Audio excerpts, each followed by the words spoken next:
Week 2, start, sit, sneaky starts. Sneaky starts. Sneaky starts. Who is your first sneaky start of the week? Tyrion Lannister. Tyrion Lannister, as I have been dubbed.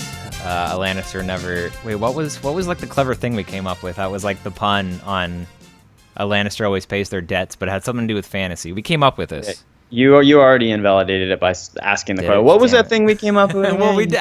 Whatever. It doesn't matter. A Lannister always sets his lineup. That wasn't it. Never mind. That wasn't it. I'm just spitballing here. All right. I'm going to start with quarterbacks. Just to get that out of the way. Trying to decide if I want to. There's like well, I'll start with the obvious play in case it's not obvious. Joe Flacco. Okay. Against Cleveland, in Cleveland, but we saw how horrific the Browns' defense and secondary is. Last week, Joe Hayden looked like a shell of himself. So this could be a very big game for Flacco. It's just, your classic sort of streaming thing, and he has a good schedule after that, so he's sort of a nice guy to pick up and stream for a few weeks. Do we want to go like a back and forth? How do you want to do this? Yeah, we can go back and forth. Just, spitball it. I like Joe Flacco, the elite Joe Flacco. Okay. He had that long touchdown pass last week. He was comfortable in the pocket. I think he has a juicy matchup this week and the next couple of weeks, actually. So if then Jacksonville, Joe Flacco's then sitting Oakland, out there, then Washington. Oakland's a tough matchup. Well, sure. But anyway, and all the other teams are legit. Yeah. Yeah, so Flacco is like the obvious choice for a streamer this week and the following weeks as well.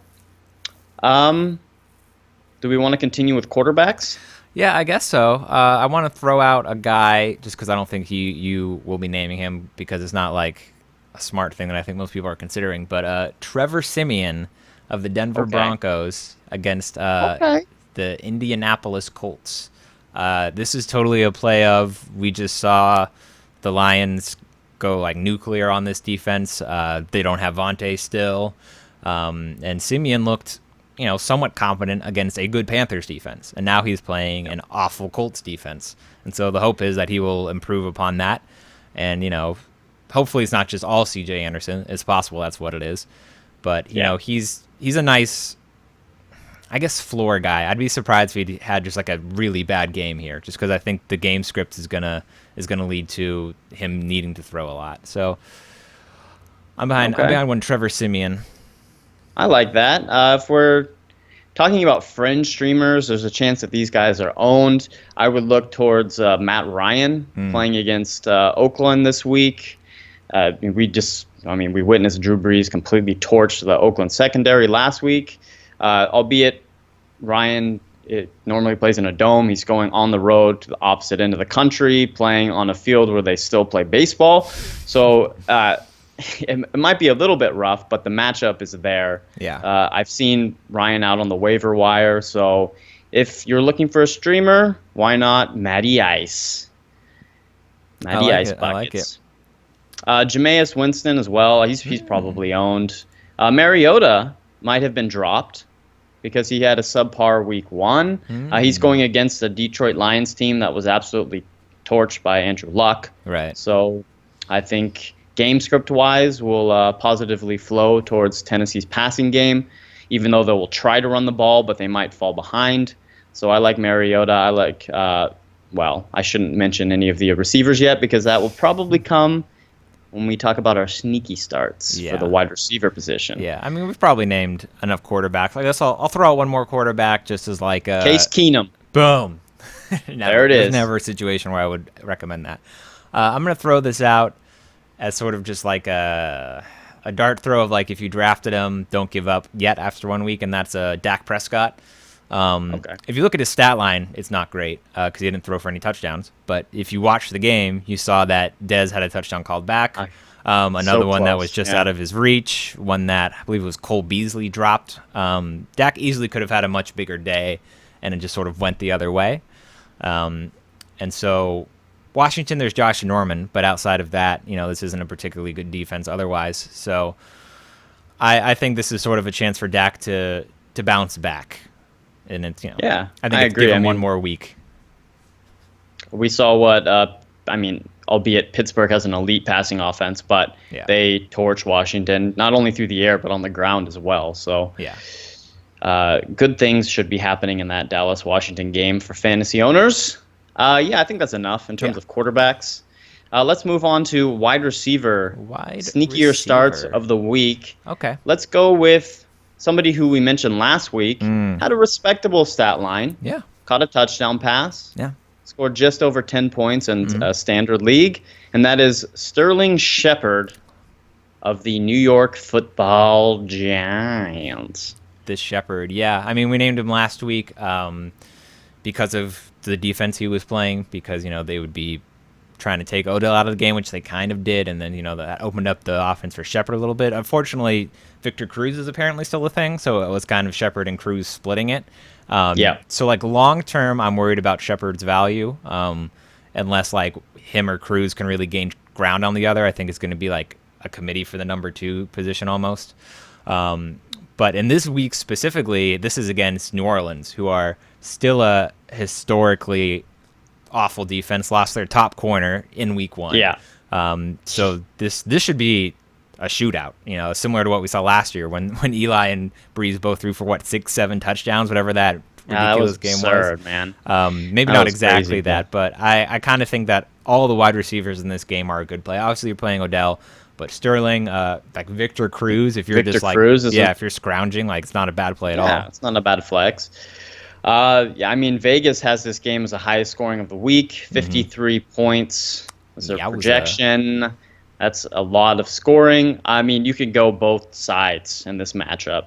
You can fire up your Brandon Cooks, fire up your Willie Sneads, fire up everybody in this game. Maybe it's a sneaky Mike Thomas game, or I guess if you have Fleener, roll out Fleener one more time and hope that it's that the week 1 was just a fluke. I liked what I saw from Thomas. Yeah. I mean, he was definitely outshadowed by, Cooks. He had that long touchdown and then another touchdown, and Willie Snead was eating all over the field. But he had a respectable line. That was his first career NFL game as well. So, Michael Thomas, fire him up if you're short in the wide receiver position. Other wide receivers we can talk about. Do you have anyone in mind? I had mentioned this off air, but I'll throw it out there again, and that is Stefon Diggs. There we go. No diggity, no doubt. Yeah, against the Packers defense, potentially down to Sam Shields, who's in concussion protocol. So that secondary just got a lot worse. I'm going to kind of give Green Bay the benefit of the doubt that they're going to be able to play well against. This is what is still a very good defense otherwise, like the Vikings defense being very good. But I'm going to kind of give Green Bay the benefit of the doubt that this isn't just a low-scoring slugfest, and that kind of forces the Vikings to throw, bet on game script a little bit. And Diggs was clearly the favorite target last week, and even with Bradford playing, I would be surprised if that changed because he's clearly the number 1 there. So Diggs is kind of a nice high floor play who has just, he has a chance for a touchdown. I like it. I like it a lot. I love my Stefon Diggs, so fire up Stefon Diggs. What I was alluding to before when I was talking about the Tennessee-Detroit matchup, Tajay Sharp be a nice little play this week. Again, I mentioned that Andrew Luck just torched Detroit, albeit 3 of the touchdowns went to tight ends. But Moncrief did catch that touchdown. I think the appetizing thing with Tajay Sharp is that he played in 96% of the offensive snaps. He was targeted a lot. And the second in terms of offensive snaps played by a wide receiver was 55%. So he was far and away their number 1 wide receiver in week 1. This week, I think game script will affect the flow of the passing game for Tennessee. I think they'll be forced to throw the ball a little bit more than they'd like to throw it. Mularkey came out and he said he's going to try to get Delaney Walker more involved in the game, and that might take some targets away from Tajay. But I think overall you can expect a solid floor from Tajay this week. I would say probably a 7 to 10 point, somewhere in that range, would be his floor. And if he catches a touchdown pass, then, golden, baby. Golden. Not Golden Tate, but you're golden. Tate, absolutely not. I'm going to kind of throw out a receiving core in general, and that is the Ravens receiving core against the Cleveland Browns defense. Joe Hayden is just like the rotting husk former of himself, and this is just a really bad secondary. This is just a terrible defense in general, maybe the worst defense in the league. And so you just kind of fire up all your Ravens, maybe not one of the running backs because it's just so murky. But, Mike Wallace is kind of the popular pick just because, Flacco, what we saw in week 1 is they kind of had a connection with the deep ball. But, Steve Smith is also like a decent sneaky play because he saw the most targets. It's just hoping that he can actually do something with it this week. And then I guess if Perriman is sidelined, then Aiken is like, I guess, if you're really desperate, hope that you can get something Very going. desperate, yeah. Yeah. It's not looking good for Kamar Aiken. No, he's pretty close to just like the droppable territory. If like, oh, this isn't what, because the narrative was that Aiken would be the number 1 wide receiver and he just get a ton of targets, and it's looking like actually no, it's still Steve Smith and Mike Wallace, and Aiken is the 3rd wide receiver, which there's no value in that. Yeah, I mean, we heard throughout camp and preseason, Joe Flacco was really talking up Mike Wallace, and we didn't know if it was like, okay, he's a new guy, he's just trying to make him feel comfortable within the offense, try to boost his confidence a little bit, because Mike Wallace had basically fallen flat on his face in Minnesota. Right. Nobody was talking about Mike Wallace, so we were kind of unsure of where he was going with that. But it seems like, I mean, he was being completely honest. Yeah. That they did have this connection, that Mike Wallace did look great. It wasn't fluff that he was throwing out. That, I mean, Mike Wallace would be a legitimate part of the offense, and we saw that in week 1. So, I mean, hopefully it continues, because Wallace was kind of that late round dart throw in a lot of drafts. So if you drafted Mike Wallace late just on a hope and a prayer, well, it's looking good so far. It's looking good after 1 week, yeah. I have one more wide receiver I want to throw out. Do you have any more? As far as a sneaky start, I guess because of his last week performance. I'll let you go first, though. All right. You might take it. If you take the guy I'm going to talk about. Mine is anyways. like a real hot take, and like Okay. I'm giving this advice, but also I don't blame anyone if they don't want to listen to it. And that is Torrey Smith of the 49ers. I stopped listening. Against exactly against the Carolina Panthers. Here's I'm tuned out. Here's the narrative I've crafted. First, Josh Norman's gone, so that secondary is now significantly worse. And the whole Jeremy Curley thing, I think that was a product of game script we won't see often for the 49ers. Of they have a lead and they're just trying to like nurse it. I think more often than not they're going to be down and they're going to be playing catch up, and that's more of what Torrey Smith profiles as like the deep guy you're throwing to when you're just trying to score as quickly as possible. And this is sort of that. This is the narrative where that could happen. The Panthers, in theory, should be able to pick apart this defense, and then the Niners are down and they can't throw it to Curley at the line of scrimmage and ask him to not even carry the offense like he did last week, just catch the ball and get tackled. So they'll have to try to stretch the field more if they want to be in this game, and that is Torrey Smith is like the only guy there that can really do that. So it's a dart. So this is sort of what we were expecting Torrey Smith might be this year. Yeah. This is sort of the game this is the game script where it would happen. Yeah, I mean, I guess if that's like a Hail Mary play right there. It is, yeah.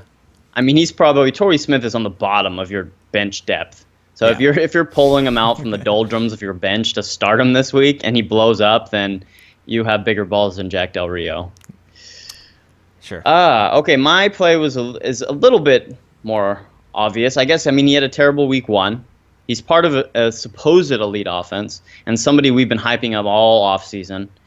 John Smokey Brown we of talked the about Arizona this off air, and I Cardinals. already forgot about it. John Brown. Abysmal in week 1, let's be honest. He only saw 4 targets. He caught 1 pass for 8 yards. Wasn't good. He played in about 60% of the snaps, well behind Larry Fitzgerald and Michael Floyd. But we kind of expected a slow start from John Brown, or we should have expected a slow start because he was in concussion protocol for almost the entire preseason. He was cleared just before the week 4 game in preseason and played a couple of series, wasn't targeted. So he basically got 0 preseason reps. Okay, so he was coming into the season cold. Questions were about his game shape. What is his health like? Yeah. His physical conditioning. Will they ease him back in a little bit? And I think that's what we saw, essentially. He didn't play as much as the other wide receivers, wasn't targeted as much. But we have a big enough track record with John Brown to know that he does have a connection with Carson Palmer. They like to feature him in the offense.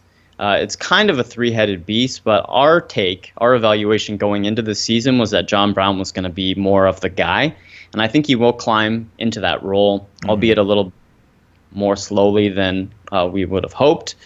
But this week I like John Brown. They're playing Tampa Bay.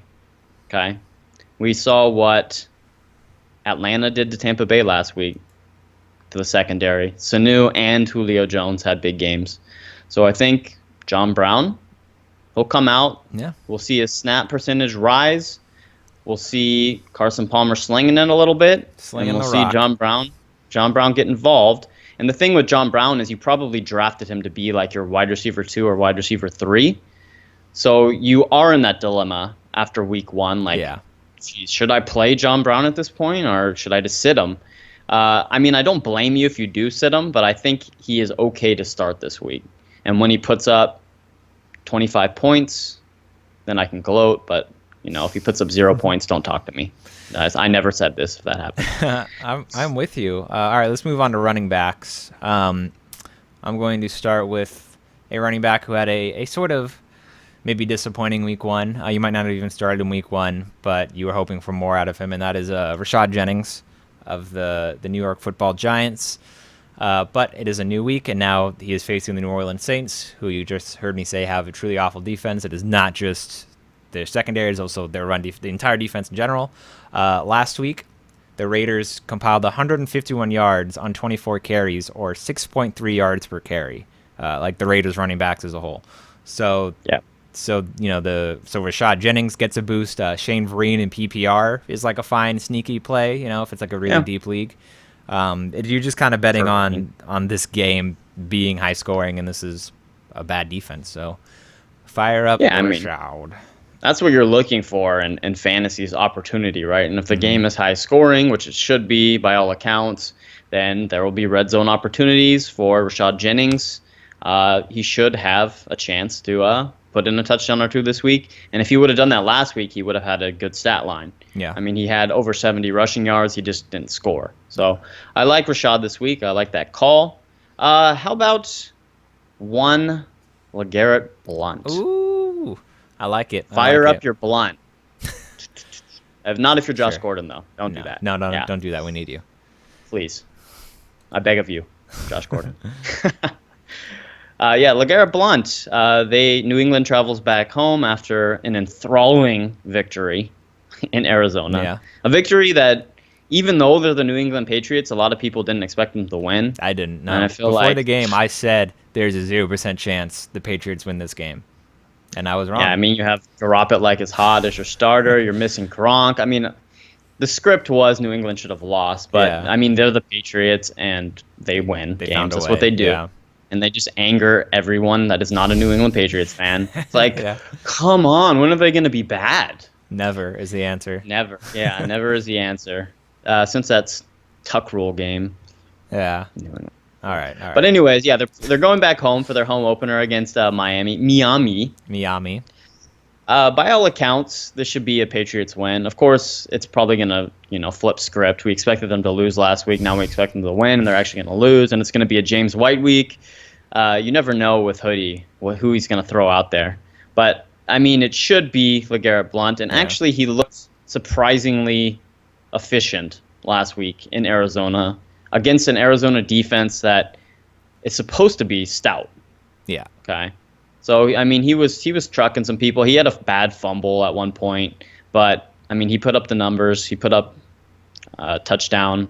So, LeGarrette Blount, nice start for me this week. I like it. I like Patriots. Yeah. I'll throw out another one. It's going to be one T.J. Yeldon of the Jacksonville Jaguars. This really depends on what's happening with Chris Ivory. I'm going to assume for now he's not playing this week. Yeah, I don't think so. Just got out of the hospital. So assuming that T.J. Yeldon is the guy, he didn't do much. Hold on. My earphone popped out, which doesn't really matter because I'm talking, but...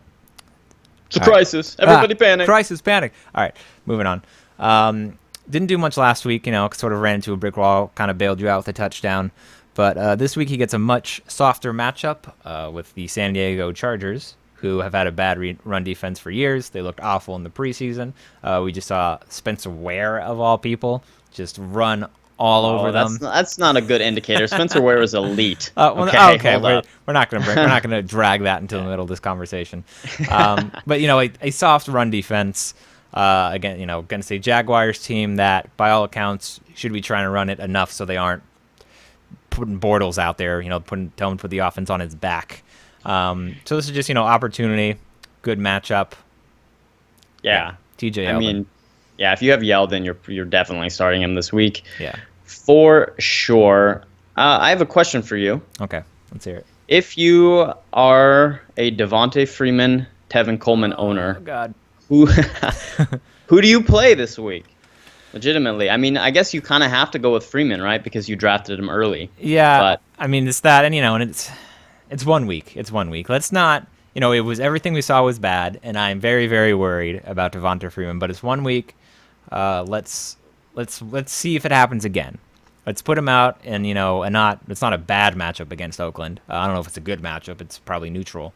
Let's put him out and see what happens again. If the split continues the same way or keeps trending in the wrong direction, then sure, bench Freeman, let it shake itself out. Maybe you're starting Coleman by the halfway point of the season. But I mean, Freeman, I wouldn't start him as my RB1 or even my RB2. He'd be my flex guy. But over Coleman, I think I'd start him for 1 more week. Yeah. Yeah, I mean, it's important when you're evaluating Freeman to remember that it's been 1 week. Okay, anyways. Let's move on.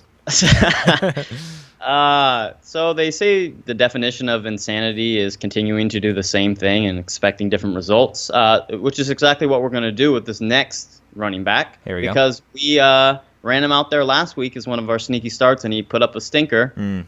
This week we're going to do it again. Gio Bernard of the Cincinnati Bengals. Yes, Gio Bernard. Gio Bernard did not have a good week. Jeremy Hill didn't have a fantastic week. He had a terrible yards per carry average, was bailed out by a touchdown. This week they're going into Pittsburgh, play the Steelers, who have a high-octane offense.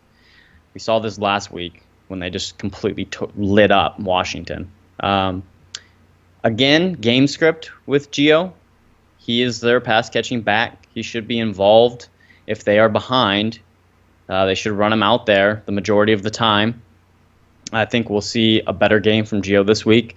Again, with the Cincinnati Bengals, it's always the dilemma. Is it a Hill week or is it a Gio week? Last week was kind of, I guess you would have to call it a Hill week. Yeah, I mean, he got the touchdown, but that's hindsight. Kind of it. But going in, we predicted it to be a Gio week. We were wrong. This week, we're going to go ahead and say, hey, it's going to be a Gio week again. We have faith. So, I don't mind Gio as a flex. Yeah, he's a flex, and it's just the narrative that kind of always supports Gio of if this is what looks like a good run defense, at least, the Washington running backs kind of struggled running against it, which might not be indicative of that much, but that's kind of all we have for now. It's Matt Jones, let's be honest. Well, Matt Jones is the best running back in the league, but that's neither here nor there. So, the game script is tough run defense. The Steelers shouldn't have trouble scoring, so then the Bengals fall behind, and then they have to throw a lot, and Gio's the guy that they throw to when they're, in that situation. So, again, this is a flex guy you trot out, but if you're in the situation where you own both of them, if you took Hill and Gio, and you're just I'm going to corner the Cincinnati backfield and drive myself insane, I guess I'd start Gio over Hill this week, I think is the claim I would make. Yeah, I'm with you there.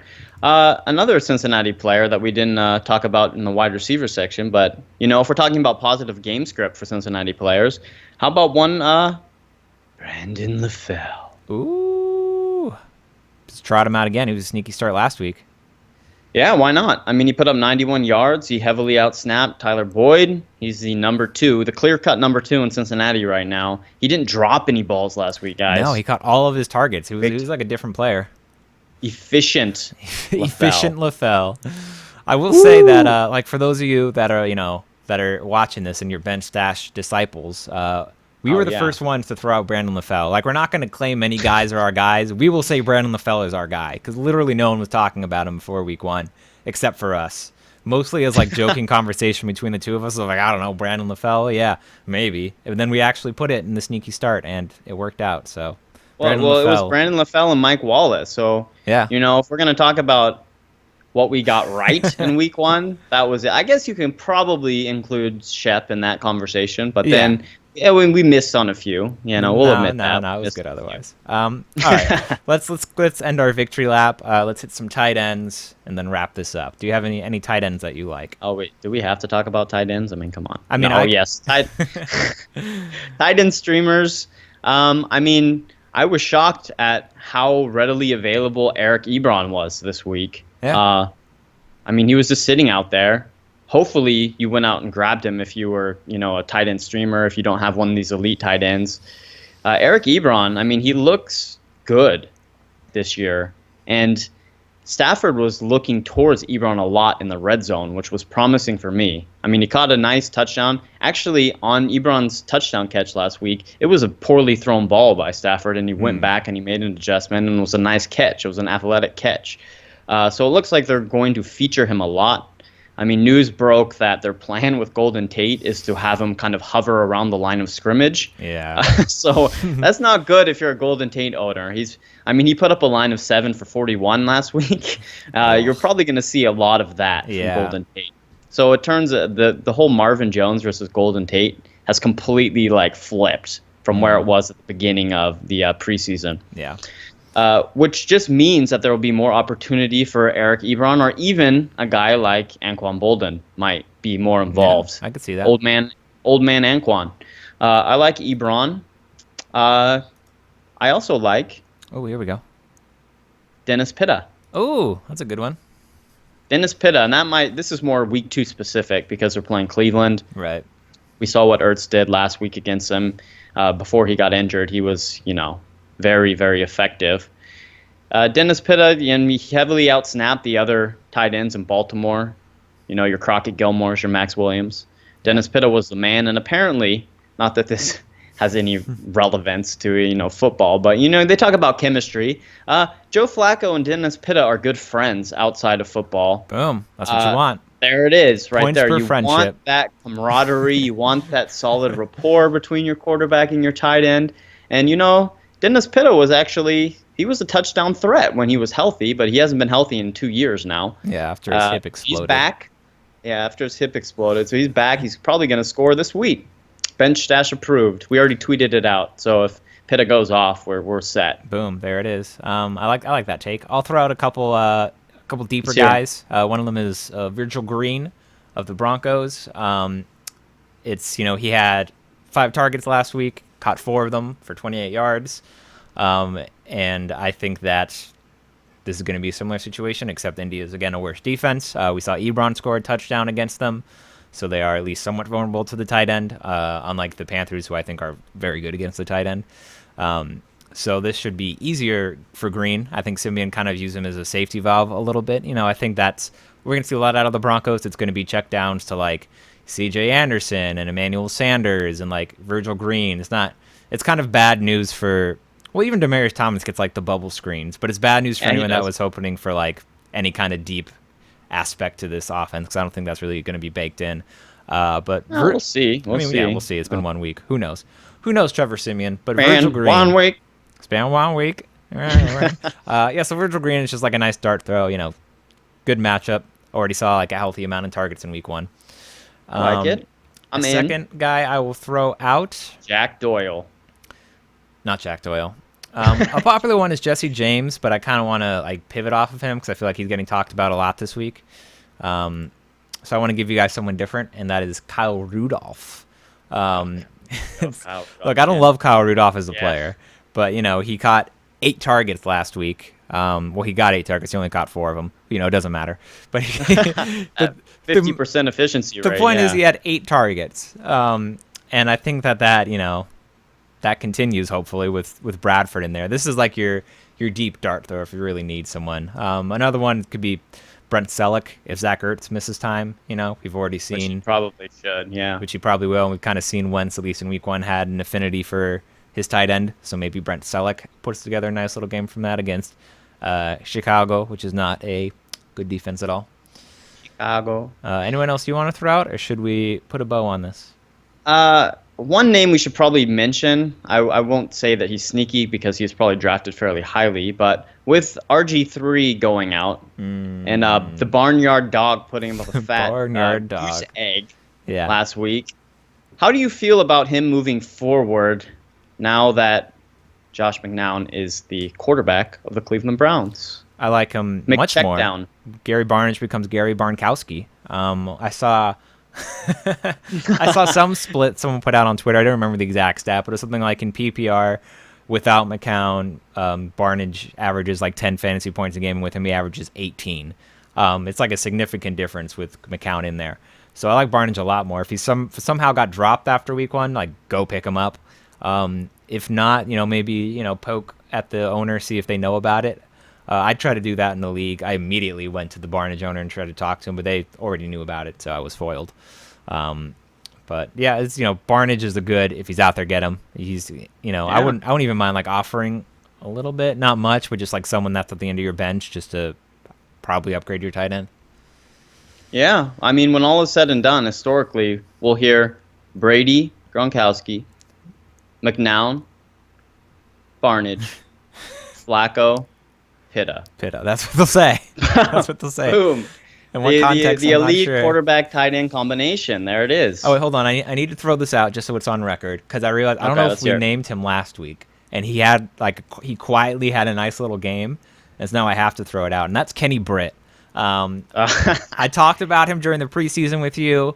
Once again, you threw like water on it. You're like, no, that's ridiculous. You just watched Hard Knocks. Now you like Kenny Britt. Okay, well, let me cut you off for just a second here. For everyone that is watching this segment, Leo's basis for being on the Kenny Britt hype train is that one scene in the first episode of Hard Knocks where he is practicing fades with Jared Goff. And he's like, come on, let's practice. And he keeps on repeating, like, one more time, Kenny, one more time. Let's do it again. Let's do it again. He is the Leo de facto red zone target. He was so psyched. He called me up on Skype and was like, dude, we got to throw out Kenny Britt. And I told him, the Rams' offense is terrible. I mean, you can't be throwing out Kenny Britt. But even last week, and what was the most dysfunctional NFL offense I have ever seen to date, Kenny Britt had 6 targets that he turned into 4 catches for 67 yards. His yards per catch were almost 17 yards per catch. He was kind of like a deep threat. Kenny Britt, if his offense can put together like any level of competence, might actually have like a little renaissance on his hands. So I will give you this. He looked like the most competent piece of the St. Louis. What? The LA the LA offense. Yeah, I mean Tavon Austin was. I think people have kind of figured out he's kind of this gadget wide receiver, running back hybrid that they try to get the ball in with space. The horizontal passing game, it wasn't working, guys. He turned 12 catches into 13 yards. That's 12 like targets. Targets. Did he not catch all of them? Okay. No, if he had 12 catches, he would have been like a PPR, like, woo, he actually had a respectable game. But he had 4 catches, I believe. That's so 12 awful. Catches. I was like, damn, he was the week 1 catch leader then. Oh, yeah, he did. Oh, no, I was wrong. That was really bad. But yeah, anyway, at least in against Seattle with Britt, the Rams will be down. They will have to throw, and hopefully more competently than they did last week. It can't just be the horizontal thing. They'll have to try to stretch the field a little bit. The Seahawks will for sure just play sides. They're not going to have Sherman shadow anyone. DFS. Yeah, Kenny Britt in a tournament, daily fantasy sports play. No one's going to be expecting it. Yeah, do it. Fire up your Kenny Britts. Boom. Kenny Britt. All right, that's enough about Kenny Britt. Let's wrap this whole thing up. That's pretty much it for our week 2 coverage. We'll be back next week. Follow us at BenchStashFF on Twitter.